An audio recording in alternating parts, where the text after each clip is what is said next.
Friends, आपका स्वागत है IT फाइटर यूट्यूब चैनल में। देखिए, अभी तक हमने आपको सीट मेटल चैप्टर कंप्लीट करा चुके हैं और फोर्जिंग चैप्टर कंप्लीट करा चुके हैं। जो हमने 2 चैप्टर कंप्लीट कराए हैं ना, यहाँ से कोई भी क्वेश्चन आपका बाहर नहीं जाए, क्योंकि हमने थ्योरी को अच्छे से हर एक चीज़ को क्लियर करा है। साथ ही साथ हमने आपको क्वेश्चन भी कराए हैं, प्रैक्टिस भी कराई है। जैसा कि आज जो हमारा ये लेक्चर है, ये लास्ट लेक्चर है हमारे फोर्जिंग चैप्टर, जो हमने थ्योरी बहुत अच्छे से कंप्लीट करा चुके हैं। अगर आपने अभी तक नहीं देखा तो प्लेलिस्ट बनी हुई है, वहाँ से आप उस क्लास को विजिट करें, देखें। और ये जो हमारी क्लास है, लास्ट क्लास है, और इसमें हम फोर्जिंग चैप्टर के मोस्ट इम्पॉर्टेंट क्वेश्चन यहाँ पर हम डिस्कशन करने जा रहे हैं। ठीक है, तो यहाँ पर ये जो बुक है, ये बलबीर सिंह की एशियन पब्लिकेशन की है। इम्पॉर्टेंट क्वेश्चन है इसमें, और इसकी PDF की लिंक हमने डिस्क्रिप्शन बॉक्स में दे दिया है, वहाँ से आप परचेज कर सकते हैं। बहुत ही कम चार्ज में इस PDF को आप परचेज कर सकते हैं। अगर आप बुक परचेज करते हैं तो आपको महंगी पड़ेगी। इसके लिए हमने आपको यहाँ पे PDF प्रोवाइड करा दी है। ठीक है, तो आप देख लीजिएगा पहले क्वेश्चन क्या है, इसके अकॉर्डिंग आपको अच्छा लगे तो आप परचेज कर सकते हैं। और यहाँ पर जो बच्चे अभी तक थ्योरी क्लास को भी विजिट नहीं किया, तो वो थ्योरी क्लास पहले देखें, है ना, इसके बाद आप इस क्लास को देखें, क्योंकि फिर आपको समझ में नहीं आएगा। जिन बच्चों का थ्योरी कंप्लीट है, अच्छे से कवर है, तो वो इस क्लास को देख सकते हैं। ठीक है, चलिए स्टार्ट करते हैं बिना देरी के। और आपसे रिक्वेस्ट है, इस चैनल को सब्सक्राइब जरूर करें। और हाँ, किसी भी तरह का फ्री नोट्स, फ्री PDF और अदर इम्पॉर्टेंट PDF होती हैं, जो हम आपको फ्री में PDF प्रोवाइड कराते हैं टेलीग्राम चैनल पर, जहाँ पे आपको नॉन टेक्निकल और टेक्निकल दोनों PDF आपको टेलीग्राम चैनल पर प्रोवाइड कराते हैं। उसके लिंक डिस्क्रिप्शन बॉक्स में हमने दिया है, वहाँ पर क्लिक करके आप ग्रुप में ऐड हो जाएंगे। ठीक है, अब हम स्टार्ट करते हैं बिना देरी के। ठीक है फ्रेंड्स, चलिए फर्स्ट क्वेश्चन आप बताइए। हमारा फर्स्ट क्वेश्चन का राइट आंसर क्या होगा? स्वेज ब्लॉक किस धातु की बनी होती है, यहाँ पे पूछा गया है। तो स्वेज ब्लॉक हमारा मेलिबल कास्ट आयरन का बना होता है। राइट आंसर हमारा B ऑप्शन हो जाएगा। चलिए नेक्स्ट क्वेश्चन देख लेते हैं। नेक्स्ट क्वेश्चन से क्या पूछा जा रहा है? नेक्स्ट क्वेश्चन हमसे पूछा गया है, फोर्ज में 2 इयर्स का निम्नलिखित में से कौन सा कार्य? ये काफ़ी पूछे जाने वाला एग्जाम में, टेक्निकल एग्जाम में इस टाइप का क्वेश्चन पूछा जाता है। फोर्ज में 2 ईयर निम्नलिखित में से कौन सा कार्य है? अगर आप ये PDF परचेज करते हैं, आपके पास बुक है, तो हम आपको बता दें, उसमें राइट आंसर आपको C ऑप्शन दिया है, लेकिन C आपका राइट आंसर नहीं है। तो फिर आपका राइट आंसर कौन सा है? आपका राइट आंसर B ऑप्शन है। ठीक है, क्लियर हो गया? A ऑप्शन हमारा राइट आंसर है। 2 इयर्स के माध्यम से हम ठंडी हवा प्रवेश करते हैं, मतलब हम हवा भेजते हैं, जिससे कि क्या है, हमारा जो फ्यूल है वो आसानी से जलता रहे, है ना। इस वजह से हमारा यहाँ पे 2 इयर्स का काम क्या होता है? ठंडी हवा को भेजना। ठीक है, चलिए नेक्स्ट क्वेश्चन देख लेते हैं। नेक्स्ट क्वेश्चन हमसे पूछा गया है, और ध्यान से देखिएगा, क्वेश्चन अच्छा है। एनविल के निम्नलिखित पार्ट में किस पार्ट को B कहते हैं? तो एनविल में हमारे कई सारे भाग होते हैं, जो हमने आपको पढ़ाया है, उसमें से किस पार्ट को हम B कहते हैं? ऑप्शन है आयताकार ऊपरी सरफेस को, क्या हम गोल टेपर्ड सरफेस को कहते हैं, क्या हम निचले भाग को कहते हैं, क्या हम स्क्वायर होल को कहते हैं, किसको कहते हैं? ये 4 ऑप्शन है आपके सामने में। तो हमारा इस क्वेश्चन का राइट आंसर क्या हो जाएगा? गोल टेपर्ड सिरा जो होता है, जो हमारी पक्षी के चोंच के नुमे के आकार की होती है, वो हमारी B कहलाती है। ठीक है, तो अच्छे से रिवीजन करते रहना है, बहुत सारे क्वेश्चन आपको क्लियर हो जाएंगे। गोल टेपर्ड सिरा हमारा राइट आंसर हो जाएगा। चलिए नेक्स्ट क्वेश्चन हमसे पूछा गया है, निम्नलिखित में से किसका प्रयोग फोर्जिंग में जॉब की लंबाई घटाकर उसकी थिकनेस को बढ़ाने के लिए किया जाता है? ऑप्शन है drawing out, punching, drifting, jumping up. तो ये ऑप्शन है। देखिए, हमने आपको बताया था, जैसे इसमें ड्राइंग आउट के बारे में जानते हैं। ड्राइंग आउट क्या होता है? ड्राइंग आउट इसे हम थिनिंग डाउन भी बोलते हैं। ठीक है, और हम इसे अब सिटिंग डाउन भी बोलते हैं। याद रखिएगा, ये अन्य इनके नाम हैं। जो ड्राइंग आउट होता है, इसका मुख्य किसे कहते हैं? Drawing out. तो जॉब की लंबाई को बढ़ाना या फिर थिकनेस को कम करना ही हमारा ड्राइंग आउट कहलाता है। जबकि जो हमारा जंपिंग अप है, जिसे आप सेटिंग भी बोलते हैं, तो उससे क्या होता है? जंपिंग अप किसे कहते हैं? जॉब की लंबाई को हम इसमें क्या करते हैं? हम कम करते हैं और मोटाई को बढ़ाते हैं। तो क्वेश्चन में हमसे क्या पूछा गया, किसका प्रयोग हम फोर्जिंग में जॉब की लंबाई घटाकर, मतलब जॉब की लंबाई क्या कर रहे हैं हम, घटा रहे हैं। और जो किसी भी चीज़ की अगर हम जॉब की लंबाई, किसी भी कोई भी हमारा मेटल है अगर उसकी हम लंबाई घटाएं, कम करेंगे तो उसकी मोटाई बढ़ेगी, है ना। तो वो हमारा क्या कहलाता है, जंपिंग कहलाता है, जिसे हम अपसेटिंग भी बोलते हैं। क्या बोलते हैं फ्रेंड्स, अपसेटिंग डाउन भी बोलते हैं, ठीक है, याद रखिएगा, अपसेटिंग भी बोलते हैं, ठीक है। चलिए नेक्स्ट क्वेश्चन देख लेते हैं। नेक्स्ट क्वेश्चन से क्या पूछा जा रहा है, एनविल होती है कास्ट स्टील की हैवी ब्लॉक, माइल्ड स्टील की heavy block, high carbon steel का हैवी ब्लॉक, एल्यूमिनियम का हल्का ब्लॉक। तो एनविल जो होती है वो हमारी कास्ट स्टील की हैवी ब्लॉक होती है। राइट आंसर हमारा ए ऑप्शन हो जाएगा। क्लियर हो गया ना, अच्छा क्वेश्चन था ना, ये इंपॉर्टेंट क्वेश्चन याद रखिएगा, ठीक है। नेक्स्ट क्वेश्चन है, हेक्सागोनल बोल्ट की फोर्जिंग करते समय निम्नलिखित में से किस टोंग का प्रयोग किया जाता है, ये हमसे पूछा जा रहा है। और 4 ऑप्शन है हमारे पास में। फर्स्ट ऑप्शन है round tong, side tong, hollow tong and pipe tong. इस क्वेश्चन का आंसर भी आपको बुक में साइड टोंग दिया है, जो गलत है। हेक्सागोनल बोल्ट हमने पढ़ाया था आपको, जब हेक्सागोनल बोल्ट को पकड़ने की बात होती है तब हम हॉलो टोंग का प्रयोग करते हैं, ठीक है। और हॉलो टोंग से हम हॉरिजॉन्टल वर्कपीस भी पकड़ते हैं। अगर हमें वर्टिकल वर्कपीस पकड़ना है तो हम राउंड टोंग का प्रयोग करेंगे, ठीक है। तो ये सारी याद रखिएगा, इंपॉर्टेंट क्वेश्चन है। चलिए सेकंड क्वेश्चन नंबर 7 देख लेते हैं। फोर्जिंग तब की जाती है जब धातु होती है लिक्विड दशा में, प्लास्टिक दशा में, इलास्टिक दशा में, उपरोक्त में से कोई नहीं। तो फोर्जिंग कब की जाती है, तो फोर्जिंग तब की जाती है जब हमारा जो मेटल है प्लास्टिक स्टेज में आ जाता है ना। प्लास्टिक मतलब देखिए लिक्विड अलग होता है, लिक्विड मतलब क्या है, मेटल बिल्कुल पिघल गया है ना, बहने लगा है। और जो मेटल बहने लगा है जैसे कास्ट आयरन है, उसमें बहने का गुण होता है ना, इसलिए हम उसकी क्या है, कास्टिंग करते हैं ना, उसकी हम फोर्जिंग नहीं करते हैं, ठीक है। तो जिस प्रकार का हमें ढालना होता है उस आकृति में, उस सांचे में हम डाल देते हैं कास्ट आयरन को पिघला के, और वो उसी सांचे में ले लेता है। लेकिन हम कास्ट आयरन की फोर्जिंग नहीं कर सकते, क्योंकि ठीक है, क्योंकि वो उसमें ब्रिटलनेस का गुण होता है। प्लास्टिक दशा मतलब यानी से मतलब मेल्टिंग पॉइंट जो होता है ना, उसी को बोलते हैं, ठीक है। चलिए नेक्स्ट, तो यहाँ पे फोर्जिंग कब की जाती है, जब हमारी प्लास्टिक स्टेज होती है ना। चलिए नेक्स्ट क्वेश्चन देख लेते हैं। क्वेश्चन नंबर 8 में क्या पूछा जा रहा है, जब बॉटम स्विच और टॉप फुलर एक साथ प्रयोग किए जाते हैं तो निम्नलिखित में से कौन सा ऑपरेशन किया जाता है। ऑप्शन है हॉलाइंग, ड्राइंग आउट, जंपिंग, बेंडिंग। क्या होगा राइट आंसर, क्वेश्चन को फिर से समझना है। क्वेश्चन में हमसे पूछा जा रहा है कि जब बॉटम स्विच और टॉप फुलर एक साथ प्रयोग किए जाते हैं, ठीक है, तो निम्नलिखित में कौन सा ऑपरेशन किया जाता है। तो जब हमने आपको पढ़ाया था बॉटम स्विच और टॉप फुलर के माध्यम से जब हम प्रयोग करते हैं तो उसके माध्यम से हम हालोइंग करते हैं, नेकिंग भी करते हैं, है ना। यहाँ पे नेकिंग ऑप्शन तो नहीं, लेकिन मुख्य काम क्या होता है, उसका हालोइंग काम करना होता है, हालो बनाना, है ना, खोखला या किसी एंगल में बनाना, लेकिन मुख्य काम हालोइंग होता है। राइट आंसर हमारा ए ऑप्शन हो जाएगा, ठीक है, क्लियर। तो ये याद रखना है। नेक्स्ट क्वेश्चन चलिए देख लेते हैं। नेक्स्ट क्वेश्चन हमसे क्या पूछा जा रहा है, नेक्स्ट क्वेश्चन हमसे क्या पूछ रहा है देख रहे हैं। फोर्जिंग की जाती है, ऑप्शन है धातु के गलनांक पर, धातु के गलनांक से नीचे, धातु के गलनांक से ऊपर, उपरोक्त में से कोई नहीं। 4 ऑप्शन है आपके सामने, आपको बताना है राइट आंसर क्या होगा। तो फोर्जिंग कब की जाती है, देखिए अगर हम धातु के गलनांक पे करेंगे, धातु के गलनांक मतलब मेल्टिंग पॉइंट, है ना, जब हमारा मेटल क्या पिघलने लगा है ना। और यहाँ पे अगर हम जब पिघलने लगा है तब हम उस फोर्जिंग करें तब क्या कर पाएंगे, नहीं ना, तब तो कर नहीं पा रहे भाई, वो तो पिघलने लगा है ना। और धातु के गलनांक से ऊपर मतलब कि पिघल चुका है ना, फिर वो मतलब पिघलने से ऊपर स्टेज हो गया जिसे हम लिक्विड स्टेज बोलेंगे, है ना। धातु के गलनांक से नीचे, धातु के गलनांक से नीचे, तो हमारा राइट आंसर क्या होगा, धातु के गलनांक से नीचे। धातु के गलनांक से नीचे मतलब हमारा जो है मेल्टिंग पॉइंट जो है उससे कम। क्लियर।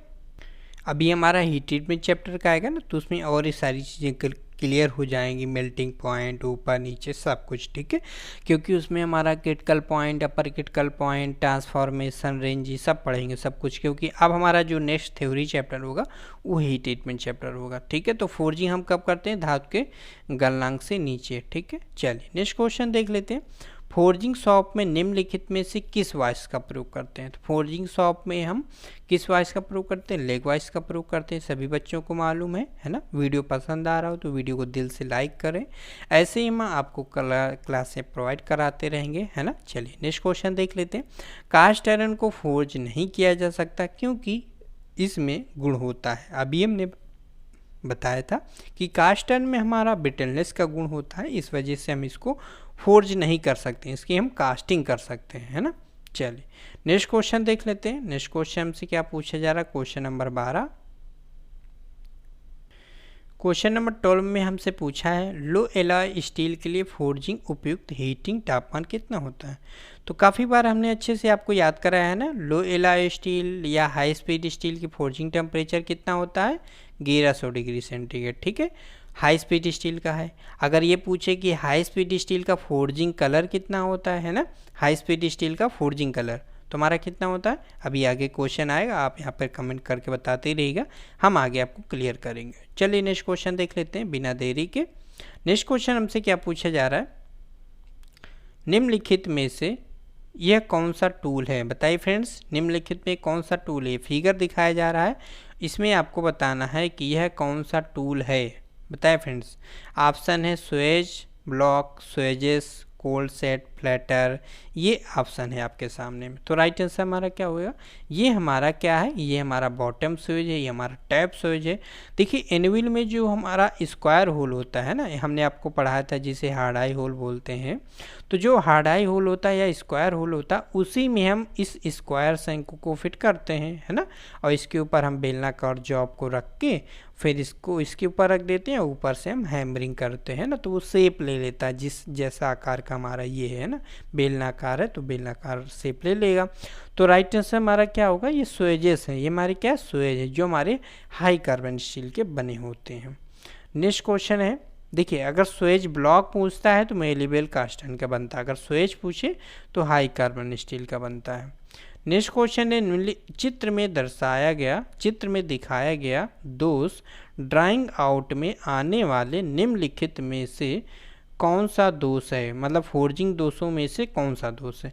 तो जिन बच्चों ने अभी पिछली क्लास देखा होगा, इसके पहले जो हमारा 10 लेक्चर हुआ था फोर्जिंग चैप्टर का, तो उसमें हमने फोर्जिंग डिफेक्ट के बारे में पढ़ाया था, और हमने पढ़ाया था कि जो ड्राइंग आउट क्रिया जो हम फोर्जिंग ऑपरेशन में करते हैं तो उनमें से कई सारे डिफेक्ट आते हैं, जैसे सैग क्या होता है, लैप क्या होता है, अच्छी क्रैक, फोल्ड क्या होता है, ये सारे फिगर के माध्यम से हमने क्लियर किया था। अगर आपने नहीं देखा है तो प्लेलिस्ट में जाइए, ITI fitter Turner free course के नाम से एक प्लेलिस्ट है, उस पर आप देखिएगा, लेक्चर वाइज पढ़े हुए उन वीडियो में देखिएगा, ठीक है, आपको क्लियर हो जाएगा। लेक्चर नंबर 10 में हमने बताया था।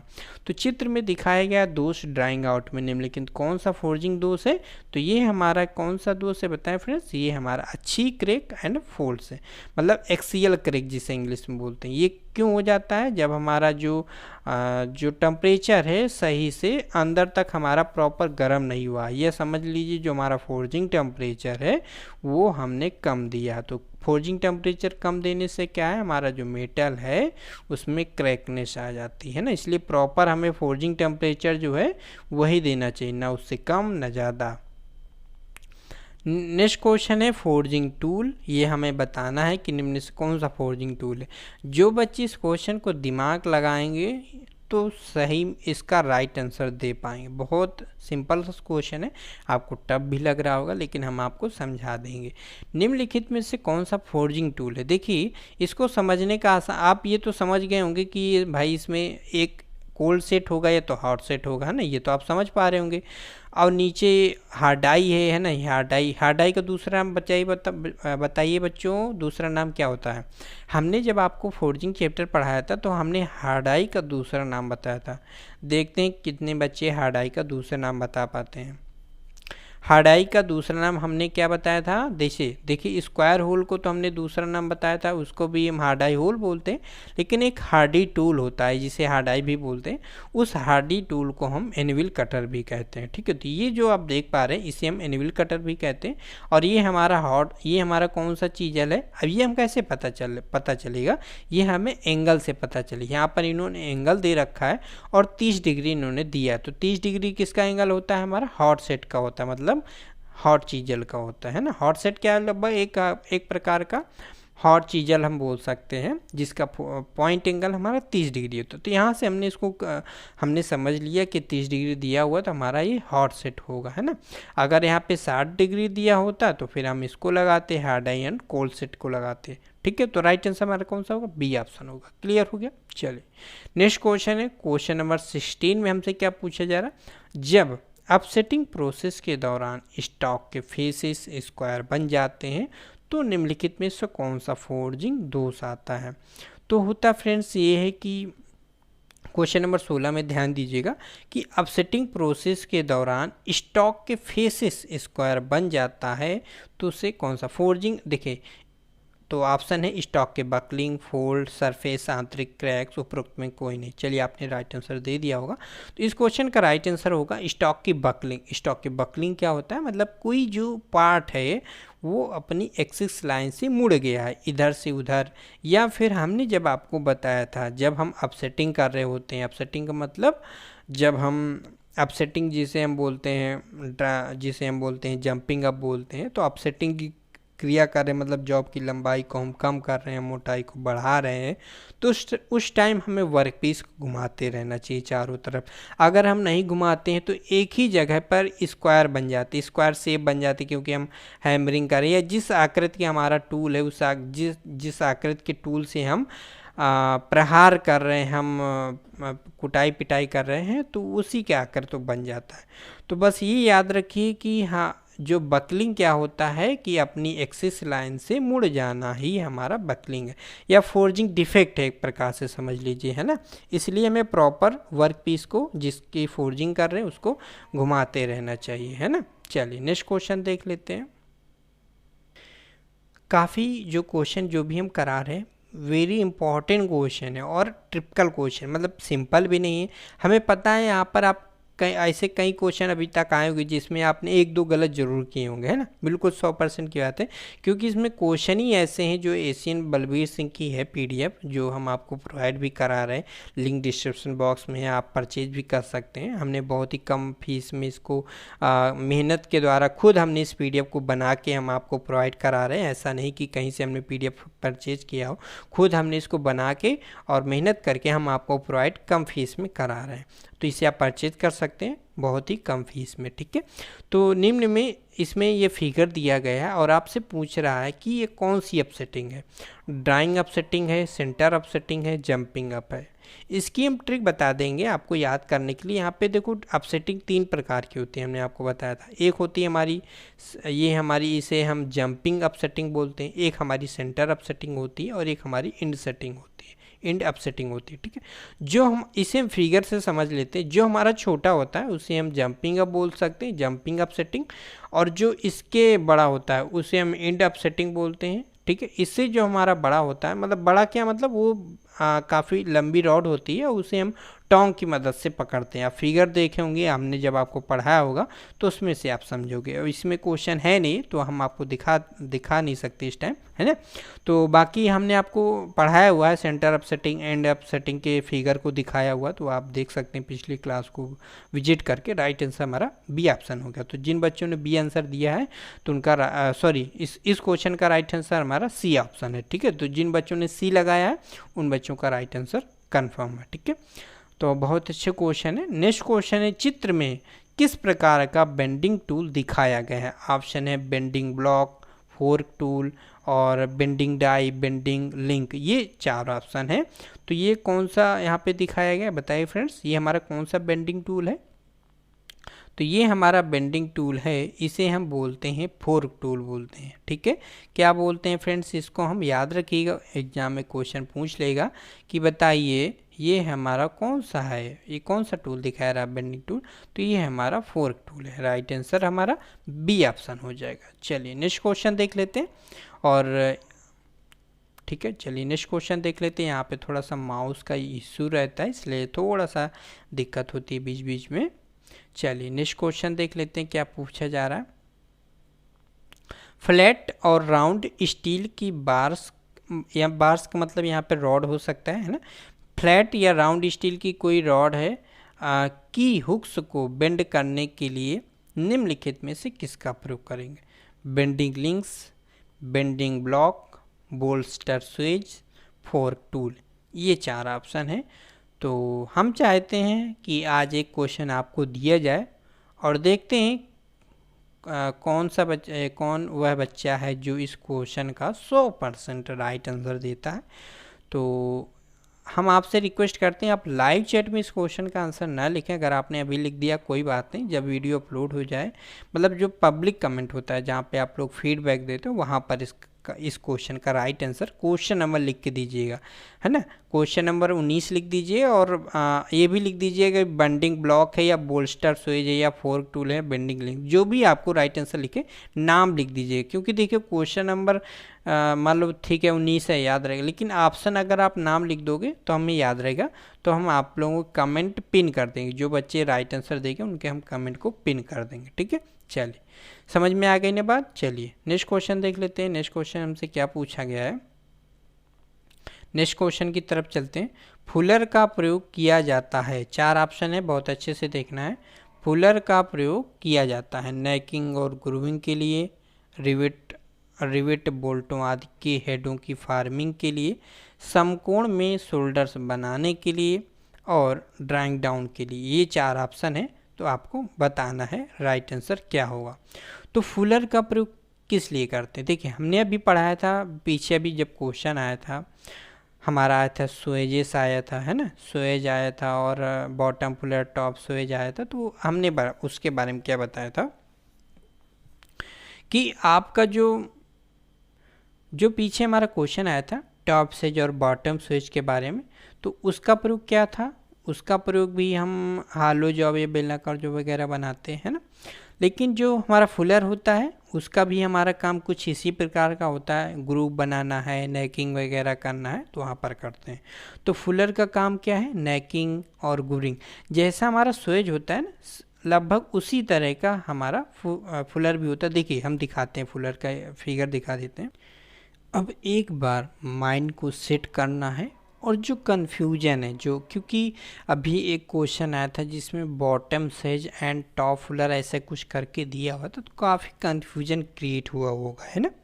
लेकिन अब जो हम फिगर के माध्यम से हम आपको क्लियर कर देंगे। यहाँ पर आप हेडिंग देख पा रहे हैं फुलर लिखा हुआ, ठीक है, लेकिन यहाँ पर स्वेज और फुलर दोनों में जो डिफरेंट है वो हम अच्छे से बताने वाले हैं, ठीक है। तो ध्यान से समझना है क्या अंतर है, क्या वर्क करते हैं। देखिए ये जो आप फिगर देख रहे हैं ये हमारा स्वेज है, क्या बोलते हैं इसको, स्वेज बोलते हैं।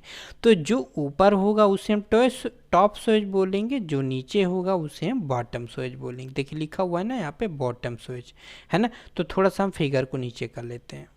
तो ये हमारा टॉप स्वेज होगा, ये हमारा बॉटम स्वेज हो गया। अब इसका वर्क क्या रहता है, जैसे हमने एक क्वेश्चन आया था कि टॉप स्वेज या बॉटम स्वेज का प्रयोग क्या होता है, तो हालो बनाने के लिए, हालोइंग जॉब बनाने के लिए, कोई हमारी खोखली जॉब है उसको बनाने के लिए, तो क्या करते हैं, ये हमारा मेटल है, इसको हमने इसके अंदर रख दिया है। मतलब ये स्क्वायर शेप में था पहले, ठीक है, ये किस शेप में था, स्क्वायर शेप में था। और इस स्क्वायर शेप को हमने क्या किया, इसके अंदर डाल दिया, है ना। तो इसके अंदर जब हमने डाल दिया तो हमारा इस शेप कैसा हो गया, इस टाइप का क्यों हो गया, क्योंकि इसका भी शेप हमारा गोलाई में है ना। क्लियर हो गया ना। अब तो हमारा क्या हो गया, हालो जॉब बनाने के लिए, बेलनाकार जॉब बनाने के लिए हम स्वेज का प्रयोग करते हैं। टॉप स्वेज विथ, देखिए अकेले प्रयोग नहीं कर सकते कि केवल टॉप स्वेज का प्रयोग कर लेने, इसके साथ हमारा बॉटम स्वेज, जिसे हम बॉटम स्वेज बोलते हैं, ये हमारा टॉप। अब हम क्या करते हैं, अब ऐसे तो है नहीं इसको रख के, इसके लिए हमें एक एनविल की ज़रूरत पड़ती है। अब एनविल में हमारा एक स्क्वायर होल होता है जिसे हार्डाई होल बोलते हैं, और इसमें एक हमारी सैंक होती है जो हमने पहले भी बताया। तो इस सैंक को हम एनविल के हार्ड आई होल में फिट करके फिर इसके ऊपर हम इसमें वर्क पीस रखते हैं और यहाँ पर इसको टॉप स्वेज रखते हैं, फिर ऊपर से हैमरिंग करते हैं। क्लियर हो गया ना? तो स्वेज इससे क्लियर, कोई क्वेश्चन डाउट नहीं रहेगा। अब हम आते हैं फुलर के बारे में। माइंड में सेट करना है फुलर हमारे किस आकार में होता है। देखिए फुलर में हमारा ये हैमर के आकार में होता है ना, इसकी आकृति बिल्कुल अलग होती है, लेकिन इसकी आकृति हमारी कैसी होती है, ये फुलर के नुमा होती है। देखिए अब ये हमारा कौन सा होगा, ये हमारा बॉटम फुलर है, ये हमारा कौन सा फिगर है, ये हमारा टॉप फुलर है ना।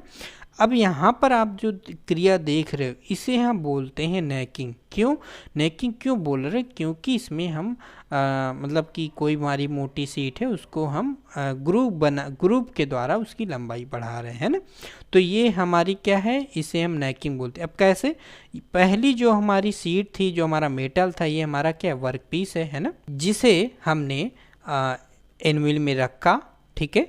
और यहाँ पर ये जो शेप है इसे हम कहाँ रखेंगे, जो एनविल का हार्ड आई होल है वहाँ पर रखेंगे, और फिर इसके ऊपर वर्क पीस को रखेंगे, वर्क पीस को भी पकड़ेंगे है ना, किसी टूल के माध्यम, सपोर्टिंग टूल के माध्यम से इसको पकड़ेंगे, और इसके एक हाथ इसमें हमारा हो जाएगा और इसके ऊपर हम इसको रख देंगे, ठीक है। और इसके ऊपर हम हैमरिंग करेंगे। तो कुछ क्रिया होती होगी जिसे हम सपोर्ट वगैरह करके मतलब इसके ऊपर ऐसे क्रिया करते हैं। ये समझ लीजिए कि हमारा फुलर कैसा होता है, फुलर के माध्यम से क्या करते हैं, ये क्वेश्चन आता है। तो फुलर के माध्यम से क्या करते हैं, हम नेकिंग करते हैं, ग्रूविंग बनाते, देखिए ग्रूव बन रहे हैं ना, तो क्लियर हो गया ना। फुलर के माध्यम से क्या करते हैं हम, फुलर या फुलर से हम नेकिंग बनाते हैं, ग्रूविंग बनाते हैं। और हम स्वेज के माध्यम से क्या करते हैं, हालो बनाते हैं, हालोइंग जॉब बनाते हैं, बेलनाकार जॉब बनाते हैं, शेप देते हैं, ठीक है। क्लियर हो गया ना। चलिए क्वेश्चन पर चलते हैं। यहाँ पे जो क्वेश्चन था बॉटम स्वेज और टॉप फुलर, यहाँ पे फुलर की जगह पे क्या हो जाना चाहिए, यहाँ पे स्वेज होना चाहिए। क्योंकि देखिए जब हम स्वेज का प्रयोग हम तो स्वेज ही के साथ करेंगे ना, बॉटम स्वेज और टॉप स्वेज, भाई जो जिसके साथ जो मैचिंग पेयर है वही तो प्रयोग करेंगे ना। ऐसा तो है नहीं कि बॉटम स्वेज लिया और हमने टॉप फुलर लिया, तो ऐसा तो होगा नहीं। तो बॉटम स्वेज और हम टॉप स्वेज एक साथ प्रयोग किए जाते हैं ना, तो भाई ये दोनों तो प्रयोग नहीं किया है, तो बिल्कुल कॉमन सेंस है ना, ये तो चीज़ क्लियर। तो यहाँ पर फुलर ना होगा, यहाँ पर क्या होगा, स्वेज होगा। तब हमारा राइट आंसर क्या होगा, हालोइंग, क्योंकि स्वेज के माध्यम से हम क्या बनाते हैं, हालोइंग बनाते हैं ना, बेलनाकार वर्कपीस जिसमें हम अभी फिगर दिखाए थे। अगर यहाँ पे फुलर होता यहाँ पे, मतलब यहाँ पे स्वेज की जगह पे फुलर होता, तो क्या क्वेश्चन होता, बॉटम फुलर और टॉप फुलर का एक साथ प्रयोग करते हैं, तो क्या बनता है हमारा, तब हम क्रिया कौन सी बनाते हैं, हम नेकिंग करते हैं या ग्रूइंग बनाते हैं ना, जो नेक्स्ट क्वेश्चन हमसे पूछा गया था। एक बार फिर से आप देख लीजिए इस फिगर को, जो क्वेश्चन आया था पीछे अभी क्वेश्चन नंबर 13 में, तो ये हमारा कौन सा फिगर था, स्वेज था ना, जिसे हम हालो बना रहे थे। क्लियर हो गया ना। अब तो क्वेश्चन गलत नहीं होगा ना, स्वेज और फुलर से, है ना, क्लियर ना। चलिए तो हम क्वेश्चन नंबर 20 में थे और हमसे पूछा गया था फुलर का प्रयोग करते हैं, तो क्लियर हो गया, टॉप फुलर या बॉटम फुलर, है ना, सॉरी टॉप फुलर, हाँ बॉटम फुलर का प्रयोग हम क्या करते हैं, तो उसके लिए हम नेकिंग को ग्रूविंग करते हैं ना। अब यहाँ पे फुलर बोल दिया, मतलब उसके अंदर ही हमारा टॉप फुलर, ये यहाँ पे लिखने की जरूरत नहीं है कि टॉप फुलर बॉटम फुलर अलग अलग है ना, फुलर के अंदर ही दोनों आ जाएंगे, ठीक है। तो इसका प्रयोग हम नेकिंग और ग्रूविंग के लिए करते हैं। राइट आंसर हमारा ए ऑप्शन हो जाएगा। चलिए बहुत सारे बच्चे वेट कर रहे होंगे नेक्स्ट क्वेश्चन कब आएगा, तो नेक्स्ट क्वेश्चन आपके सामने आ गया है। एक हाई कार्बन स्टील की फोर्जिंग करनी है, तो कौन सा रंग अधिक उपयुक्त फोर्जिंग तापमान को प्रकट करता है। इसका मतलब क्या है कि हम हाई कार्बन स्टील की फोर्जिंग कर रहे हैं, मतलब हमने फोर्ज में रख दिया, हमें मतलब फोर्जिंग करनी है, ठीक है, हमें फोर्जिंग करनी है, और हमने उस हाई कार्बन स्टील वाले पार्ट को हमने फोर्ज में रख दिया है। तो हम कैसे पहचानेंगे कि यह हमारा जो पार्ट है यह फोर्जिंग के लिए उपयुक्त हो गया, तो हम कलर से पहचानेंगे कि भाई ये फोर्जिंग हाई कार्बन स्टील के लिए, क्योंकि कलर होते हैं ना, कि अगर हाई कार्बन स्टील के लिए ये कलर आ जाएगा तो हम समझ जाएंगे कि अब इसकी आसानी से हम फोर्जिंग कर सकते हैं, है ना। तो हाई कार्बन स्टील की कलर ये होता है, बताइए फ्रेंड्स क्या होगा हाई कार्बन स्टील के लिए, तो राइट आंसर हमारा डी ऑप्शन हो जाएगा, ठीक है। तो हाई कार्बन स्टील में जब हमारा हल्का पीला कलर आ जाएगा, ठीक है। तो उसमें हमारा तब हम ये समझ जाएंगे कि हमें अब इसकी फोर्जिंग करनी है, तो उस पार्ट को हम फोर्जिंग टोंग या संडासी के माध्यम से बाहर निकाल लेंगे और उसकी हम फोर्जिंग करेंगे, है ना। अगर यहाँ पे हाई कार्बन स्टील ना दिया होता, माइल्ड स्टील दिया होता कि हमें माइल्ड स्टील की फोर्जिंग करनी है, तो कौन सा रंग अधिक उपयुक्त फोर्जिंग तापमान को प्रकट करेगा, तो हम कैसे जानेंगे। तो माइल्ड स्टील का पार्ट फोर्ज में रखा हुआ है, वो गर्म हो गया, हीट हो गया, और जब उसमें सफ़ेद रंग आ जाएगा तो हम समझ जाएंगे कि अब ये हमारी फोर्जिंग के लिए उपयुक्त हो गया, है ना। क्योंकि देखो फोर्जिंग टेम्परेचर से अगर ज़्यादा हो गया तो फिर मतलब पिघल जाएगा, और फोर्जिंग टेम्परेचर से अगर कम टेम्परेचर हो गया तो फिर क्रैक हो जाएगा जब हम फोर्जिंग करेंगे, हैमरिंग करेंगे। तो ये सब चीज़ें हमें ध्यान देना होता है। तो राइट आंसर क्या होगा, हमें इस क्वेश्चन के अकॉर्डिंग राइट आंसर हमारा हल्का पीला, अगर माइल्ड स्टील के लिए पूछता तो सफ़ेद, ठीक है। चलिए नेक्स्ट क्वेश्चन देख लेते हैं। फोर्जिंग द्वारा स्टॉक की लोकल थिनिंग डाउन की जाने वाली विधि को क्या कहते हैं। बहुत अच्छा क्वेश्चन है। फोर्जिंग द्वारा स्टॉक की लोकल थिनिंग डाउन की जाने वाली विधि को क्या कहते हैं। Setting down, drawing down, swaging out, punching. ये 4 ऑप्शन है आपके सामने, तो क्या होगा राइट आंसर।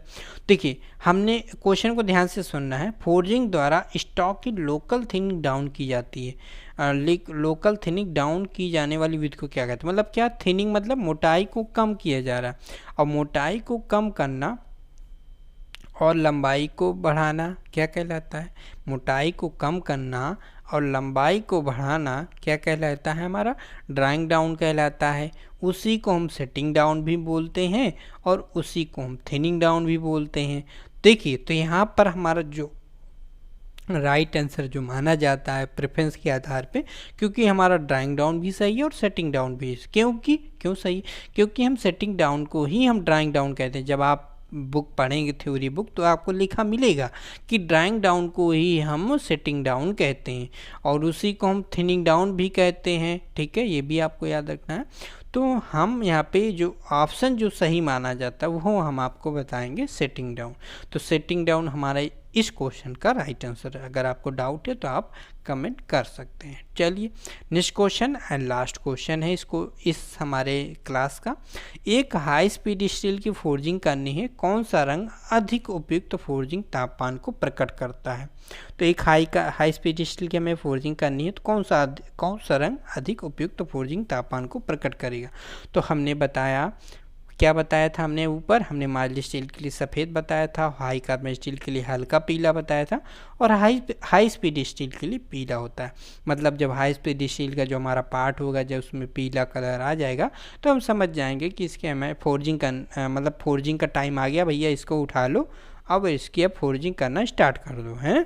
क्योंकि फिर उससे ज़्यादा हो जाएगा तो पिघल जाएगा और कम हो जाएगा तो क्रैक हो जाएगा, है ना, जब हम उसकी फोर्जिंग करेंगे। जो कि हमने कई बार ये चीज़ आपको बताई, क्योंकि यहाँ से प्रैक्टिकल क्वेश्चन भी एग्जाम में पूछे जाते हैं। तो आशा करते हैं सारे क्वेश्चन बहुत ही अच्छे क्वेश्चन थे। ये जो क्वेश्चन है ना अच्छे लेवल के क्वेश्चन है, मतलब ना ही सिंपल ना ही हाई भी बोल सकते हैं, हाई लेवल के भी यहाँ पे क्वेश्चन थे। क्योंकि ऐसे क्वेश्चन है यहाँ जो अक्सर आप लोग भूल जाते हो, वो क्वेश्चन इस बुक में है। तो बलबीर सिंह एशियन की पब्लिकेशन की ये PDF है जो हमने खुद मेहनत करके इसको बनाई है।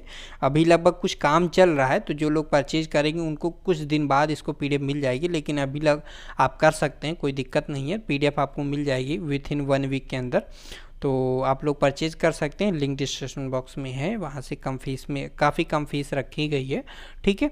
तो बस आशा करते हैं आपको वीडियो पसंद आया होगा। कोई क्वेश्चन में डाउट है तो आप हमें कमेंट करके बताइएगा कि सर इस क्वेश्चन में डाउट है, और जो भी चीज़ें हमने आपको बताई हैं समझाई वो आपको समझ में आया है कि नहीं आया है। तो आप जब आप फीडबैक दोगे तो हमें पता चल जाएगा कि हाँ वो सारी चीज़ें आपको समझ में आ गई हैं। तो जिन बच्चों को अभी कम समझ में आया तो उनसे रिक्वेस्ट है कि आप हमारी जो फोर्जिंग चैप्टर की जो हमारा कंप्लीट हो चुका है उसे आप प्लेलिस्ट से जाकर पूरा अच्छे से पढ़िए, तो आपका सारे क्वेश्चन यहाँ पे फिर समझ में आ जाएंगे। और यहाँ पे और ये भी हम कह सकते हैं 99% कि यहाँ से कोई भी क्वेश्चन आपका बाहर नहीं जाएगा, क्योंकि हमने फोर्जिंग यहाँ पे लगभग 5 से 6 लेक्चर हमने आपको 6 से 7 लेक्चर हमने आपको प्रोवाइड करा दिया, जहाँ से हर क्वेश्चन एग्जाम में आपको फंस जाएगा, ठीक है। कोई भी टेक्निकल एग्जाम हो, है ना। अब जो हमारा नेक्स्ट चैप्टर होगा वो हमारा हीट ट्रीटमेंट चैप्टर होगा, तो उसके लिए आप तैयार रहिए। और नेक्स्ट चैप्टर हमारा हीट ट्रीटमेंट होगा, जिसकी हम थ्योरी पढ़ेंगे, इसके बाद हम लोग MCQ करेंगे। चलिए आज के इस वीडियो में बस इतना ही रखते हैं, फिर मिलते हैं नेक्स्ट वीडियो में। बाय बाय, टेक केयर, अपना ख्याल ज़रूर रखें।